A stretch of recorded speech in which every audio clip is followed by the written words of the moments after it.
এই যে সরকারের সাথে আমিনুল ইসলামের এখন আমিনুল ইসলাম বুলবুলের একটা সরাসরি বলতে গেলে লড়াই এবং একটা প্রশ্নবিদ্ধ নির্বাচনের মাধ্যমেই তারা এই বোর্ডে এসেছে। তারা কি আসলে এই বোর্ড অথবা আমিনুল ইসলাম বুলবুল তারা কি টিকে থাকতে পারবে এই লড়াইয়ে? আমি একটু বলি, শুরুতেই তো ওনারা চ্যালেঞ্জটা গ্রহণ করেননি। আপনি যদি সততার সঙ্গে কাজ করেন, আপনি কিন্তু চ্যালেঞ্জ গ্রহণ করবেন।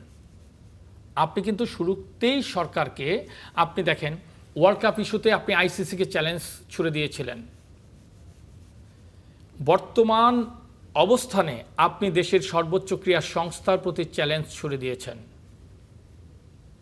আপনার কিন্তু উচিত ছিল ওয়ার্ল্ড কাপের ক্ষেত্রেও কূটনৈতিক তৎপরতা অব্যাহত রেখে তারপর সিদ্ধান্ত গ্রহণ করা, আগেই সিদ্ধান্ত না জানিয়ে।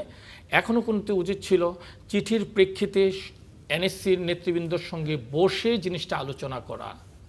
বসে আলোচনার মাধ্যমে কিন্তু অনেক কিছুই করা যায়। উনি তো এখন পর্যন্ত দেশেই নেই। উনি দেশে না এসে সরাসরি ক্রীড়া প্রতিমন্ত্রীর সঙ্গে আলোচনা না করে এ ধরনের একটি চিঠিতে চলে যাওয়া, সরাসরি আইসিসির সঙ্গে জিনিসগুলো নিয়ে আলোচনা করা, এগুলো কিন্তু কখনোই একজন বোর্ড সভাপতির জন্য কাম্য হতে পারে না।